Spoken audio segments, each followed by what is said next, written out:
ഇന്ന് ലേഡീസിൽ 2 ഓക്കെ. പുതിയ ആളുകളും ജോയിൻ ചെയ്യാന്ന് പറഞ്ഞിരുന്നു. ഏതിലാ? ലേഡീസിലെ പുതിയ 2 ആളുകളും ജോയിൻ ചെയ്യുന്ന പറഞ്ഞിരുന്നു. അവര് തുടക്കത്തിലെ 1-2 വീഡിയോസ് ഒക്കെ കണ്ടിട്ടുണ്ട്. ആ അപ്പൊ എന്തെങ്കിലും ചോദിക്കാനോ പറയാനോ ഉണ്ടെങ്കിൽ ചോദിക്കാന്നുള്ള രൂപത്തില് ആയിക്കോട്ടെ. ജോയിൻ ചെയ്യാൻ വേണ്ടി. ആ അത്യാവശ്യം സംശയങ്ങൾ ഉണ്ടെങ്കിൽ അവർക്ക് ചോദിക്കാം. ഇൻഷാ അല്ലാ. ഓക്കെ.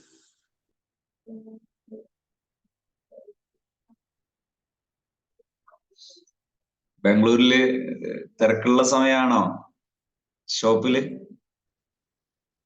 കുഴപ്പമില്ല, ഞാൻ അഡ്ജസ്റ്റ് ചെയ്ത് പോകും.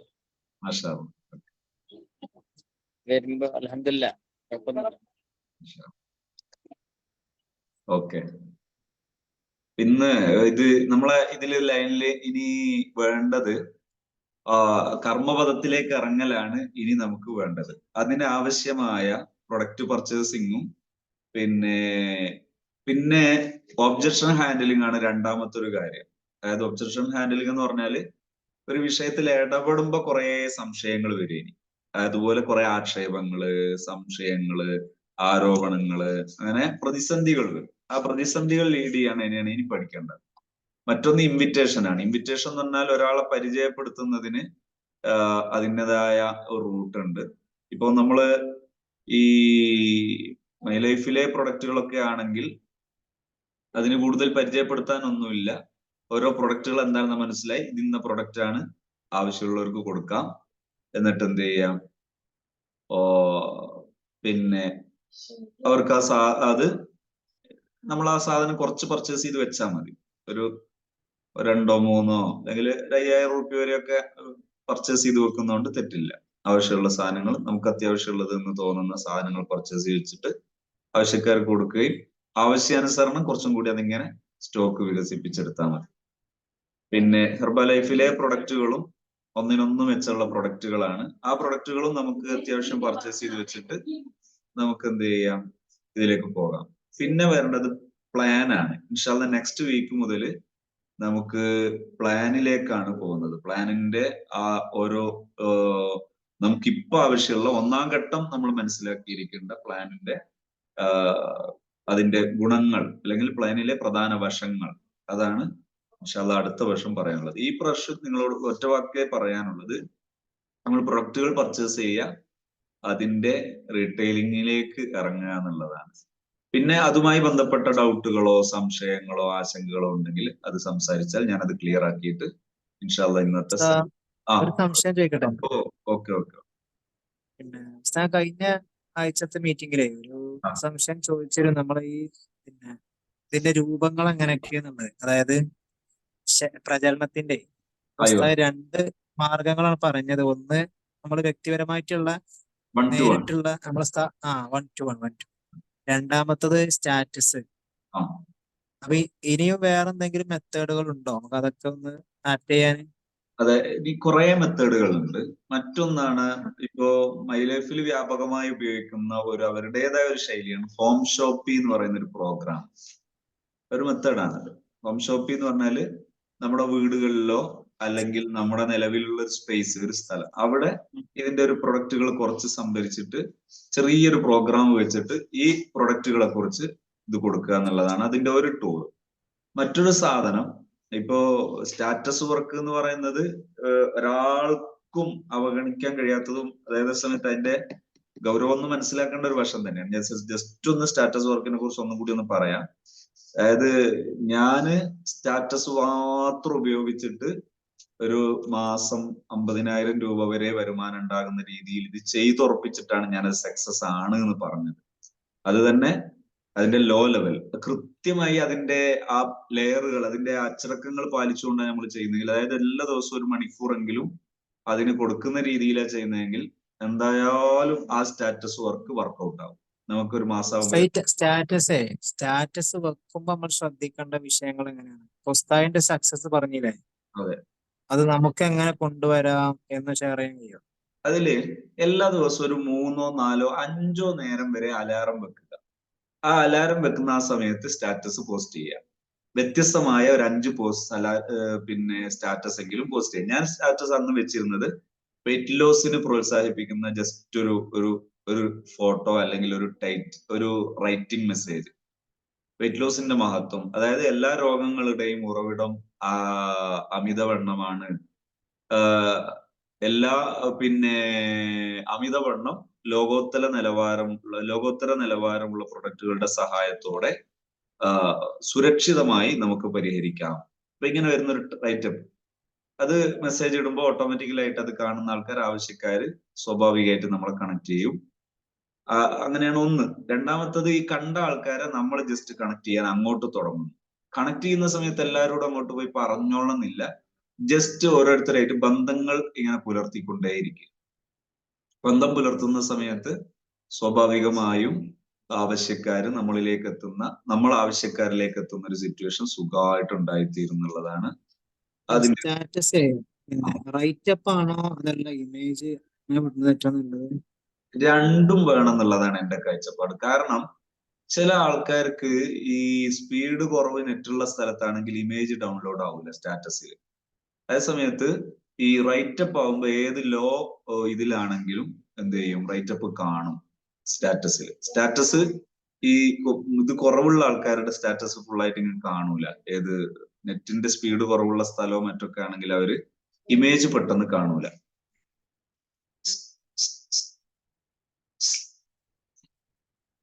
ഇത് കാണൂല. അതേസമയത്ത് ഇതാവുമ്പോ കാണും. അതാണ് അതിന്റെ ഒരു പ്രത്യേകത. പിന്നെ ഈ ഏതെങ്കിലും ഒരു നേരം നമ്മൾ എന്ത് ചെയ്യുക, സ്റ്റാറ്റസ് വർക്കിന്റെ രണ്ടാം ഘട്ടം, ഒരു നേരം നമ്മൾ കണ്ട ആൾക്കാർ ഒരു 30 പേരെങ്കിലും പേരും നമ്പറും ഒരു പുസ്തകത്തിൽ സ്റ്റോർ ചെയ്യാൻ തുടങ്ങും. അവരെ ഫോളോ ചെയ്യുക. ഈ ഫോളോ ചെയ്യുന്നത് ഒരു ദിവസം നമ്മൾ മെസ്സേജ് അയച്ച അല്ലെങ്കിൽ കണക്ട് ചെയ്ത ആൾക്കാരെ അടുത്ത ദിവസം ഔചിത്യം അനുസരിച്ച് കണക്ട് ചെയ്യുക. എല്ലാവരെയും എല്ലാ ദിവസവും കണക്ട് ചെയ്തോളണമെന്നില്ല. അവരെ ഫോളോ ചെയ്യാന്നാണ് അത് അവർക്കൊരു അനവസരമായി തോന്നുന്നു. അതാ പറഞ്ഞത്. അതിനെന്താ ചെയ്യേണ്ടത്? നമ്മുടെ ഹാപ്പി സോണിന്റെ ഒരു കൺസെപ്റ്റ് ഉണ്ട്. ഹാപ്പി സോണിന്റെ ടൗൺഷിപ്പ് എന്ന് പറയുന്നത് വൈജ്ഞാനികമായിരിക്കുക എന്നുള്ളതാണ്. ഇപ്പൊ നമ്മള് യൂട്യൂബിൽ നിന്നൊരു ലിങ്ക് എടുത്തിട്ട് സൈക്കോളജി താല്പര്യമുള്ളവർക്ക് സൈക്കോളജി, ഇനി ആത്മീയത താല്പര്യമുള്ളവർക്ക് നമ്മുടെ മതപഠനവുമായിട്ട് ബന്ധപ്പെട്ട ഒരുപാട് കിതാബുകളുണ്ട്. ഇപ്പൊ ബിദായത്തുൽ ഹിദായ ആർക്കും പറ്റും. അതുപോലെ മിഷ്കാത്തുൽ മസാബി ആർക്കും പറ്റും. അതിന്റെ എല്ലാവർക്കും പറ്റുന്ന രീതിയിലുള്ള ഭാഗങ്ങളാണ്. ഇനി അതെല്ലാം സൈക്കോളജിക്കൽ ആയതുകൊണ്ടല്ലേ ഇഷ്ടം പോലെ. അപ്പൊ അത്തരം വീഡിയോകൾ കൊണ്ട് കണക്ട് ചെയ്യാം. ഇതൊരു കണക്ഷനാണ്. അതുപോലെ കണക്ഷന് തന്നെ വരുമാനം ഉണ്ടാക്കാൻ പറ്റുന്ന രീതിയാണ് ഓൺലൈൻ ദർസ്. ഓൺലൈൻ ദർസിന്റെ രീതി, നമ്മൾ ഒരു 100 രൂപ ഒരാളെടുത്ത് നിന്ന് വാങ്ങിയിട്ട് ഓൺലൈൻ ദർസിൽ ഒരാളെ അഡ്മിഷൻ കൊടുക്കുക. നിങ്ങൾ അതിന് വേറെ തന്നെ രജിസ്റ്റർ വെച്ചാൽ മതി. ആ അഡ്മിഷൻ കൊടുത്താൽ അവർ ഇഷ്ടപ്പെടുന്ന അവരെ നിലവാരത്തിനോടനുസരിച്ചുള്ള ഒരു ലിങ്ക് എല്ലാ ദിവസവും കൊടുക്കും. അതുമായി ബന്ധപ്പെട്ട സംശയങ്ങൾ ചോദിച്ചോളാൻ പറയാം. എല്ലാ മാസവും 100 രൂപ വാങ്ങും. ഈ ജോയിൻ ചെയ്ത അഡ്മിഷൻ എടുത്ത ആളെ പറ്റി നന്നായിട്ട് പഠിക്കുക. അവരുടെ ഭൗതികം അഭൗതിക വിജ്ഞാനവും നിലവാരവും ജോലിയെല്ലാം പഠിക്കുമ്പോൾ ഇതിൽ അവരുടെ സാധ്യത നമുക്ക് വേഗം മനസ്സിലാവും. അപ്പൊ അവരെ കണക്ട് ചെയ്യാൻ സുഖാണ്, അവർക്ക് പ്രൊഡക്റ്റുകൾ കൊടുക്കാൻ സുഖാണ്. അപ്പൊ പൈസ കൊടുത്ത് ആൾക്കാരെ ജോയിൻ ചെയ്യിപ്പിക്കുന്ന ടൗൺഷിപ്പ് കൂടിയാണ് മറ്റൊരു അർത്ഥത്തിൽ അതേ സാധനം ഉപയോഗിക്കുന്നത്. അപ്പോ ഇതിങ്ങനെ കണ്ടിന്യൂ ആയിട്ട് ആൾക്കാർ ഇങ്ങനെ നിറയും. നമ്മളെ രജിസ്റ്ററിൽ ഇങ്ങനെ ആയിരക്കണക്കിന്, ഒരു ദിവസം 30 ആള് വെച്ചാല് ഒരു മാസം ആകുമ്പോഴേക്ക് 1000-ഓളം ആൾക്കാരയിൽ നിറയും. അപ്പോ ഈ ആൾക്കാർ എങ്ങനെ ആവശ്യാനുസരണം ഫോളോ ചെയ്യല് തുടങ്ങി. ഒരാളെയും മുൻധാരണയോട് ഒഴിവാക്കരുത്. അയാൾ ഭയങ്കര വിമർശനത്തിന്റെ ആളാ, അയാളോട് ബന്ധപ്പെടണ്ടെന്ന് പറഞ്ഞു ഉപേക്ഷിക്കരുത്. അയാളോട് അനുയോജ്യമായ ഒരു കണക്ഷൻ അയാൾക്ക് കൂടണം. അയാളുടെ വിമർശനം നമ്മൾ ബാധിക്കരുത്. നമ്മുടെ നമ്മുടെ ഈ സന്ദേശം കൈമാറൽ അവർക്ക് കിട്ടുക എന്നല്ലാതെ അവരുടെ മെസ്സേജ് നമ്മൾ എടുക്കരുത്. എന്നാൽ നെഗറ്റീവായിട്ട് നമുക്ക് തരുന്ന മെസ്സേജ് ഒക്കെ എടുക്കാതെ പോസിറ്റീവായി നമ്മൾ കൊടുത്തുകൊണ്ടേയിരിക്കുക. നമ്മുടെ ഡ്യൂട്ടി ചെയ്യാൻ, അവരുടെ ഡ്യൂട്ടിക്ക് നമ്മൾ വിധേയപ്പെടരുത്. പിന്നെ ഈ സമയത്ത് വേറൊരു ഫോൺ കോൾ അറ്റൻഡ് ചെയ്യുകയോ അല്ലെങ്കിൽ ഒരു യൂട്യൂബിലെ വീഡിയോ കാണുകയോ അല്ലെങ്കിൽ വാട്സപ്പിലെ വേറൊരു മെസ്സേജ് വായിക്കുക, ഇതൊന്നും ചെയ്യരുത്. അത് ചെയ്യുകയാണെങ്കിൽ ഇത് ഫൗളാണ്, ഇനി റിസൾട്ട് ഉണ്ടാവില്ല. കാരണം അതായത് നമ്മൾ ഈ സ്റ്റാറ്റസ് വർക്ക് ചെയ്യുന്ന സമയം ഉണ്ടല്ലോ, ഇപ്പൊ നമ്മൾ 1 മണിക്കൂർ ഈ 30 ആളെ ഫോളോ ചെയ്യാണ്. ഈ 30 ആളെ ഫോളോ ചെയ്യുന്ന സമയത്ത് ആ സമയത്തിനിടയിൽ ഒരാളെ ഫോൺ അറ്റൻഡ് ചെയ്യോ അല്ലെങ്കിൽ അങ്ങോട്ട് വിളിക്കോ, അതല്ലെങ്കിൽ യൂട്യൂബ് വീഡിയോ കാണുകയോ അല്ലെങ്കിൽ വാട്സപ്പിലെ മറ്റു മെസ്സേജ് വായിക്കുക, ഇതൊന്നും ചെയ്യരുത്. വെറും നമ്മുടെ മെസ്സേജ് അങ്ങോട്ട് കൊടുക്കൽ മാത്രം. അതായത് ജോലി പോലെ തന്നെ കാണണം. ആ സമയം എന്ത് ചെയ്യരുത്, ഇന്ററപ്റ്റഡ് ആകരുത്, അത് മുറിഞ്ഞു പോകരുത്. അങ്ങോട്ട് കൊടുത്ത് റീപ്ലൈ വന്നാൽ കൊടുത്തൂടെ? അത് പറ്റും. അതേസമയത്ത് ഇതല്ലാത്ത വർക്കുകൾ കൊടുക്കാതിരിക്കുക.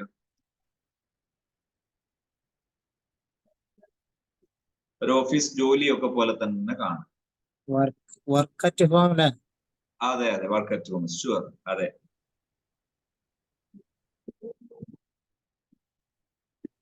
അവിടെ ഈ മൈ ലൈഫിന്റെ പ്രൊഡക്റ്റുകളുടെ വിഷയത്തിൽ ഒരു ചെറിയൊരു ആശങ്കയുണ്ട്.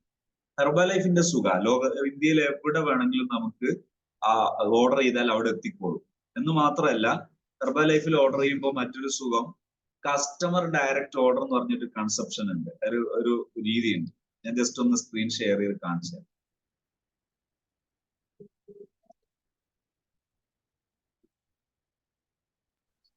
എംഐക്കാർക്ക് നമ്മളിത് പഠിപ്പിച്ചു കൊടുക്കേണ്ടി വരും. അതെ അതെ.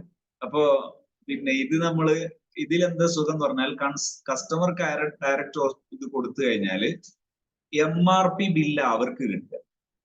നമ്മൾ അവരുടെ അടുത്തുനിന്ന് വാങ്ങുന്ന ആ പ്രൈസ് അല്ല, നമ്മളെ ഈ റിഡക്ഷൻ പ്രൈസ് അല്ല ആര് കാണുക, അവര് കാണുക. അപ്പൊ ഓർഡർ ഈ പ്രൈസ് ലിസ്റ്റ് എന്നുള്ളതിലേക്ക് നമ്മൾ ചെയ്യുമ്പോൾ ഈ ഇടത് ഭാഗത്ത് മേലെ ഇവിടെ രണ്ടുണ്ട്, കസ്റ്റമർ ഡയറക്റ്റ് ഓർഡറും ഉണ്ട്, സെൽഫ് പർപ്പസും ഉണ്ട്. സെൽഫ് എന്ന് പറഞ്ഞാൽ നമുക്കുള്ളത്. കസ്റ്റമർ ഡയറക്റ്റ് കൊടുത്തു കഴിഞ്ഞാല് അവിടെ ബില്ല് നമ്മൾ അഡ്രസ്സ് കൊടുക്കുന്ന ആളിലേക്ക് അതിന്റെ MRP ബില്ല് പോയിക്കോളും. അതുകൊണ്ട് സുഖമാണ്. ഇന്ത്യയിൽ എവിടെ വേണമെങ്കിലും നമുക്ക് ഓർഡർ ചെയ്ത് സാധനം അവിടെ എത്തിച്ചു കൊടുക്കാം. ബില്ലും പോവുക, MRPയിലാ പോവുക. അതുകൊണ്ട് പ്രശ്നമില്ല. അതേസമയത്ത് മൈ ലൈഫിലുള്ള ഒരു പ്രശ്നം എന്ന് പറയുന്നത് അവിടെ രണ്ട് കാര്യമാണ്. ഒന്നുകിൽ നമ്മൾ എന്ത് ചെയ്യണം, അവർക്ക് പിന്നെ നമ്മൾ പോസ്റ്റലായിട്ട് അയച്ചു കൊടുക്കണം. അതല്ലെങ്കിൽ അവർക്ക് റിഡക്ഷൻ ആയിട്ട് അയച്ചു കൊടുക്കുക. പക്ഷെ എന്ത് ചെയ്യണം, ഒരു 500 രൂപ അല്ലെങ്കിൽ 1000 രൂപ അല്ലെങ്കിൽ 1500 രൂപ ആ മൾട്ടിപ്ലിക്കേഷനിൽ ആ ഒരു ഗുണിതത്തിൽ അവരോട് പ്രൊഡക്റ്റ് വാങ്ങിപ്പിക്കുക. എന്നിട്ട് ആ ഇളവില് അവർക്ക് അയച്ചു കൊടുക്കുക. എന്നിട്ട് പർച്ചേസിങ്ങിന് ഇമ്പോർട്ടന്റ് നൽകുക. പതുക്കെ പതുക്കെ അവരെ പിന്നീട് ബിസിനസ്സിലേക്ക് കൊണ്ടുവരിക എന്നുള്ള ലക്ഷ്യത്തോടുകൂടെ ലാഭം ഇപ്പോൾ പ്രതീക്ഷിക്കാതിരിക്കുക. അങ്ങനെ വേണമെങ്കിൽ മൈ ലൈഫിൽ ചെയ്യാം. അത് തന്നെ DTDC സെന്റർ എന്ന് വാങ്ങണമെന്ന് പറയാം. അടുത്ത DTDC സെന്റർ എവിടെയാണെന്ന് സെർച്ച് ചെയ്ത് നോക്കിയാൽ കാണാം. എന്നിട്ട് ആ DTDC സെന്ററിൽ പോയിട്ട് വാങ്ങണം എന്ന് അവരോട് പറയും. എന്നിട്ട് അവർ ബില്ലിംഗ് ആണ് അത് ചെയ്യുക. ഇല്ലെങ്കിൽ പോസ്റ്റൽ വഴി അയക്കുക. അതല്ലെങ്കിൽ അവരോട് പറയാ ഇങ്ങനെയാണ് വിഷയം, ദൂരെ അയക്കാൻ ബുദ്ധിമുട്ടുണ്ട്, പതുക്കെ സ്കിപ്പ് ആകും. നമ്മള് പ്രാവശ്യം പറഞ്ഞതേ ഉപകാരപ്പെടുന്നുണ്ട് കേട്ടോ ഇന്ന്. അതായത് നമ്മളെ ടീമിലുള്ള ആരെങ്കിലും ഓർഡർ ചെയ്തിട്ട് മറ്റൊരാൾക്ക് ആവശ്യം വന്നാൽ ആ അടുത്തുള്ള സ്ഥലത്തുള്ള ആള് പർച്ചേസ് ചെയ്തത് അവരോട് കൊടുക്കാൻ പറയുന്നു. വേണമെങ്കിൽ ഒരു 10 രൂപ കൊടുക്കുന്ന ആൾക്ക് 10 20 സന്തോഷം പോലെ കൊടുക്കാൻ. അതിന്റെ ലാഭം ഈ ഓർഡർ എടുത്ത ആൾക്ക്. കുറെ കച്ചവടങ്ങൾ നടക്കും. പിന്നെ അയാൾ അടുത്തുള്ള ആള് സാധനം കൊടുക്കുക, ഈ ഓർഡർ എടുത്ത ആൾ അതിന്റെ ഇൻകം ഉപയോഗിക്കുക, ഈ അടുത്തുള്ള ആൾക്ക് ചെറിയൊരു ഇൻസെന്റീവ് ആയിട്ടൊരു ശതമാനം കൊടുക്കും. അല്ലെ? ഇനി അടുത്തുള്ള ആൾക്ക് ഒന്നും കൊടുത്തില്ലെങ്കിലും അയാൾക്ക് അവിടെ ഇത് കിട്ടുമല്ലോ, സ്വന്തം പേരിൽ കച്ചവടം നടന്നതിന്റെ പോയിന്റ്, ബിസിനസ് പോയിന്റ് അതിൽ കിട്ടുമല്ലോ അല്ലെ, അവരുടെ പേരിൽ എടുത്തതിന്. പിന്നെ ഒരു സംശയം ചോദിക്കട്ടെ സാർ? ഇത് ഒബ്ജക്ഷൻ ഹാൻഡ്ലിംഗ് രൂപത്തിലാണ്. അതായത് MI ലൈഫിന്റെ ഇതില് ആ ചെയിനായിട്ട് പോകുന്ന എല്ലാ ഘട്ടത്തിലും നമുക്ക് മുകളിൽ ചേർത്താക്ക് പ്രോഫിറ്റ് വരുന്നുണ്ടോ? ഈ ഹെർബ ലൈഫ് പോലെ അല്ലയോ? ഹെർബ ലൈഫിൽ ഇപ്പോ ഒരു നിശ്ചിത ഘട്ടം എത്തിയാല് അടിക്കുള്ളതിന്റെ പ്രോഫിറ്റ് നമ്മളിലേക്ക് വരുന്നില്ലല്ലോ. അതേസമയം MI ലൈഫിൽ അങ്ങനെ വരുന്നുണ്ടോ? ഇപ്പൊ ഒരാള് അങ്ങനെ പറഞ്ഞു, അപ്പൊ ഹലാലാവോ എന്നൊക്കെ ചോദിച്ചിട്ടേ. അതിലെവിടെ വിഷയം എന്ന് പറഞ്ഞാൽ മാനദണ്ഡം, ഞാനത് വിശദമായിട്ട് ഇത് പറയാം, പ്ലാൻ തന്നെ പറയാം. അത് നമ്മൾ അധ്വാനിക്കാത്ത ഒരു എമൗണ്ട് വരുന്നൊരു പ്ലാൻ അതിലില്ല. ഇപ്പൊ തന്നെ നമ്മളെ ടീമില് താഴോട്ടുള്ള ഒരാൾ വാങ്ങുകയാണെങ്കിൽ ഞാൻ അപ്പോഴും അതിന്റെ എഫേർട്ട് എടുക്കണം. പക്ഷെ എന്റെ എഫേർട്ടിന് വ്യത്യാസം ഉണ്ടെന്നേ ഉള്ളൂ. ഇപ്പോ നിങ്ങളൊക്കെ ഓരോരുത്തരും ഓരോ ലീഡറായി, നിങ്ങൾക്ക് ടീമായി, എന്നാലും ഞാൻ വലിയ കോൺവെക്കേഷനുകൾ അല്ലെങ്കിൽ വലിയ പ്രോഗ്രാമുകൾ ഞാൻ ചെയ്താലേ നിങ്ങളെ ബിസിനസ് ഡെവലപ്പ് ആവുള്ളൂ, അല്ലെങ്കിൽ ബിസിനസ് ഡെവലപ്പ് ആവൂല.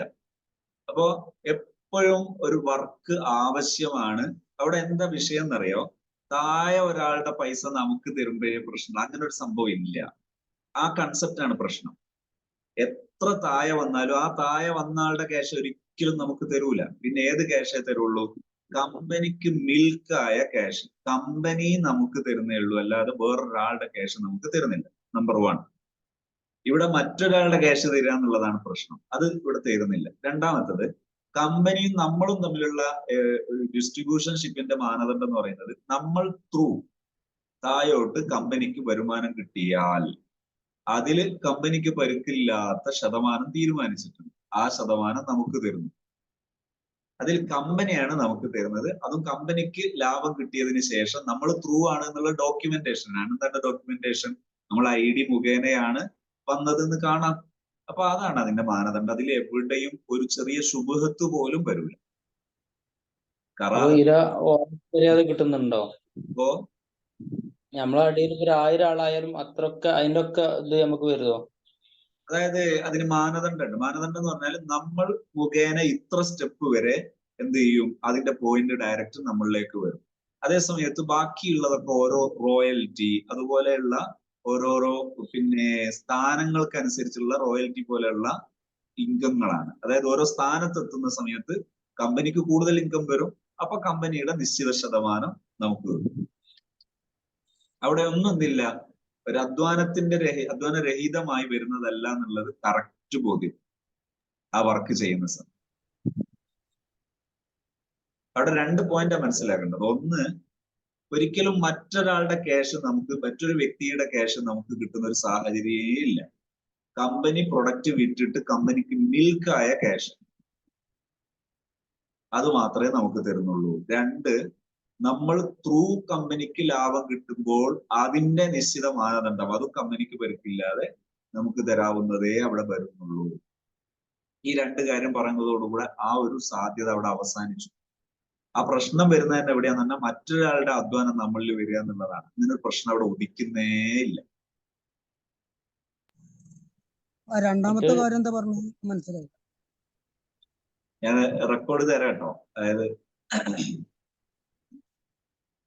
രണ്ടാമത് പറഞ്ഞത്, കമ്പനിക്ക് മിൽക്കായ ക്യാഷാണ് നമുക്ക് തരുന്നത്, അല്ലാതെ ഒരു വ്യക്തിയുടെ ക്യാഷ് അല്ല. അത് കഴിഞ്ഞിട്ട് ഒന്ന് പറഞ്ഞല്ലോ.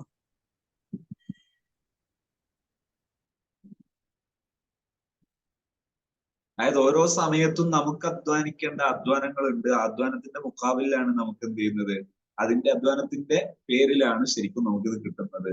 അത് തന്നെയും ഓരോ സ്ഥാനത്തിനനുസരിച്ചുള്ള വ്യത്യാസങ്ങൾ ഉണ്ടാകും. മറ്റൊന്ന് ഒരു സംശയം വന്നത്, ഒരു ഫേക്ക് ID അങ്ങനെ എന്തോ സംഗതി ഉണ്ടോ? എന്താ മനസ്സിലായില്ല?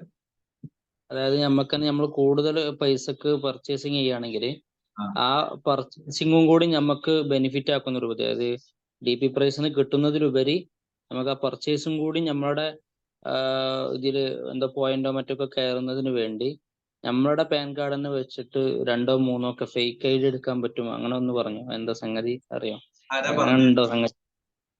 ഇത് ചെയ്യുന്നൊരു ആള് പറഞ്ഞോട്. അവർക്ക് അതിനെ കുറിച്ച് കൂടുതൽ അറിയില്ല. അവരെ എങ്ങനെ ചെയ്തു കൊടുത്താണ് അവർ. ഈ അറിയാത്ത ആരെങ്കിലും എന്തെങ്കിലും പറയുന്നത് നമ്മൾ നോക്കേണ്ടതില്ല. കാരണം ക്ലിയർ ആയിട്ട് പറഞ്ഞാൽ ഞാൻ പറഞ്ഞുതരും എന്താ പറഞ്ഞത്. എന്തെങ്കിലും ഒരു അടിസ്ഥാനപരമായിട്ട് ഒരു പറഞ്ഞാൽ ഞാൻ അതിന്റെ കാര്യം വിശദീകരിച്ചു തരും, എന്താണെന്ന് ഞാൻ വ്യക്തമാക്കി. ഇവിടെ നമ്മളെ സംബന്ധിച്ചിടത്തോളം നമ്മുടെ ഫീൽഡിൽ എന്തില്ല, നമ്മളെ വർക്ക് ഏരിയയിൽ ഒരു കമ്പനിയുടെ നിയമം ലംഘിച്ചുള്ള പരിപാടിയെ നമ്മൾ ചെയ്യുകയില്ല, പ്രോത്സാഹിപ്പിക്കുകയില്ല. അതുപോലെ ഇസ്ലാമികമായ ശരീഅത്തിന്റെ ഏതെങ്കിലും ഒരു നിയമത്തിനെതിരെ ഒരു ഇതും വരൂല. പിന്നെ മറ്റൊന്ന്, എന്റെ അക്കൗണ്ടിൽ ഇപ്പോ ഓൾറെഡി 5000 രൂപയുടെ പർച്ചേസിങ് നടന്നു. ഇനിയിപ്പോ എനിക്ക് പർച്ചേസിങ് ചെയ്യണമെങ്കിൽ അത് എന്റെ കീഴിലുള്ള ആളുകളും ചെയ്യാണോ നല്ലേ? അതായത് നിങ്ങളെ മെയിൻ ഐഡിയിൽ 5000 രൂപയുടെ പർച്ചേസിങ് നടന്നിട്ടുണ്ടെങ്കിൽ പിന്നെ നല്ലത് നിങ്ങളെ അടിയിൽ വന്ന ഏറ്റവും അടിയിലുള്ള ആളുടെ പേരിൽ പർച്ചേസ് ചെയ്യുന്നതാണ് കൂടുതൽ നല്ലത്. അപ്പൊ എന്ത് ചെയ്യുന്ന പറഞ്ഞാൽ അടിയിലുള്ള ആൾക്ക് കൂടെ നിങ്ങൾ മുഖേന ഉപകാരം കിട്ടും. ഏറ്റവും അടിയിലുള്ള ആളാ? നിങ്ങളെ അടിയിൽ കാണുന്ന ആളെ പർച്ചേസ് ചെയ്താൽ മതി. ഒരു 10ാമത്തെയോ നേരെ അടിയിലായാലും കുഴപ്പമില്ല, കുറച്ച് ഒരു 4-5 ഒരു 5-10 വരെയൊക്കെ അടിയിലായാലും കുഴപ്പമില്ല. അങ്ങനത്തെ അടിയിലുള്ള ഒരാളുടെ ഇതിൽ പർച്ചേസ് ചെയ്താൽ അത് നിങ്ങൾ വരെ ആ വോളിയം പോയിന്റ് പരിഗണിക്കപ്പെടും. അതുകൊണ്ട് ബിസിനസ് നടക്കുന്നത് പരിഗണിക്കപ്പെടാൻ അതാണ് പിന്നെ നല്ലത്. നിങ്ങൾ വോളിയം പോയിന്റ് റെഡി ആണെങ്കിൽ അവർക്കൊരു ഉപകാരമാവും, അവർക്കൊരു വോളിയം പോയിന്റ് ആവുമ്പോൾ അവർക്കൊരു ഉത്സാഹം ഉണ്ടാവും. ഇനി ബാക്കി വോളിയം പോയിന്റ് ഞാൻ ചെയ്താൽ മതിയല്ലോ എന്നുള്ള ഒരു ഉത്സാഹം.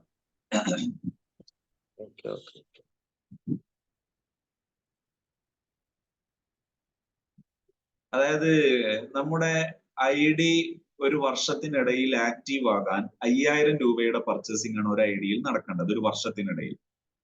അത് കഴിയുന്നതും എന്ത് ചെയ്താൽ, അതായത് നമ്മളൊരു ഡിസ്ട്രിബ്യൂഷൻ ഷിപ്പ് പൂർത്തിയാക്കാൻ, അതുവരെ നമുക്ക് ആവശ്യമുള്ളതൊക്കെ പർച്ചേസ് ചെയ്യാം. പക്ഷെ 5000 രൂപയാകുമ്പോഴാണ് ഒരു ബിസിനസ് ഐഡിയ ആയിട്ട് സ്ഥിരപ്പെടുന്നത്.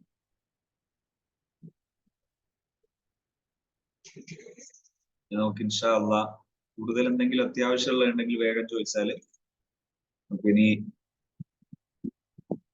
സമയമുണ്ട്.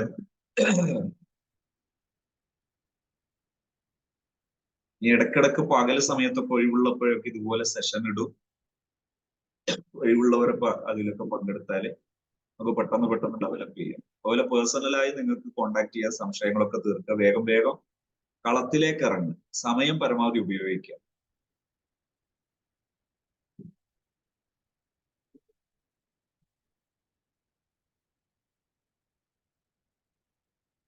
ഇന്ന് തൽക്കാലം നമ്മളിവിടെ അവസാനിപ്പിച്ചാലോ? എനിക്ക് ചെറിയൊരു എൻ്റെ ഒരു ബന്ധു മരിച്ചു. പറഞ്ഞു.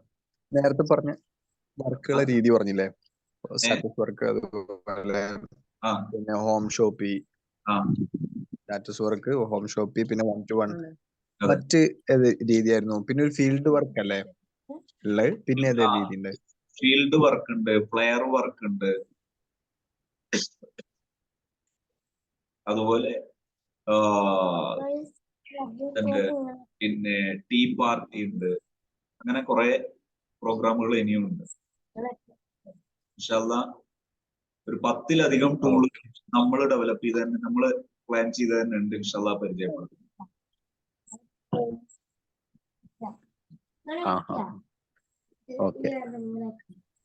അല്ല കഴിഞ്ഞോ? പറഞ്ഞോ. പകല് എനിക്ക് ഉസ്താദിനൊന്ന് ഞാൻ ഫ്രീ ആയിട്ട് കിട്ടണം. ഞാൻ നാളെ പകല് വരാം. ഉസ്താദ് എപ്പോഴാ ഫ്രീച്ചെങ്കിലും ഒന്ന് അറിയിച്ചാൽ മതി. ഒരു 2-3 സംശയം ഉണ്ടെങ്കിൽ പേഴ്സണൽ ആയിട്ടുള്ള സംശയങ്ങളാ. ആയിക്കോട്ടെ. ഫ്രീ ആകാം പകല്? പകല് ഫുള്ള് ഫ്രീ ഉണ്ടാവും, കടയിലുണ്ടാവും 9 മണി മുതല്. ഉസ്താദ് എപ്പോഴാ വിളിക്കുക? ഇതുമായി ബന്ധപ്പെട്ട 3-4 സംശയങ്ങളാ. ആയിക്കോട്ടെ. 10 മണിക്ക് ശേഷം 10 മണിക്ക് ശേഷം ആയിക്കോട്ടെ. ദുആ ചെയ്യ്. തീർച്ചയായിട്ടും ഇൻഷാ അല്ലാഹ് നിങ്ങളും ദുആ ചെയ്യണം. അല്ലാഹു നമ്മുടെ ഈ സംരംഭങ്ങളൊക്കെ എല്ലാവർക്കും ഉപകാരപ്പെടുന്ന നല്ലൊരു ഖൈറായ സംരംഭമായി വിജയിപ്പിക്കുമാറാകട്ടെ. നമ്മളെ എല്ലാ ചലനങ്ങളിലും അല്ലാഹു ബറക്കത്ത് ചെയ്യട്ടെ. നാളെ ആഖിറത്തിലും കൂടി ഉപകരിക്കുന്നതായി നമ്മുടെ എല്ലാ ചലനങ്ങളും അല്ലാഹു ഖബൂൽ ചെയ്യുമാറാകട്ടെ. ആമീൻ യാ റബ്ബൽ ആലമീൻ. സ്വല്ലല്ലാഹു അലാ മുഹമ്മദ്.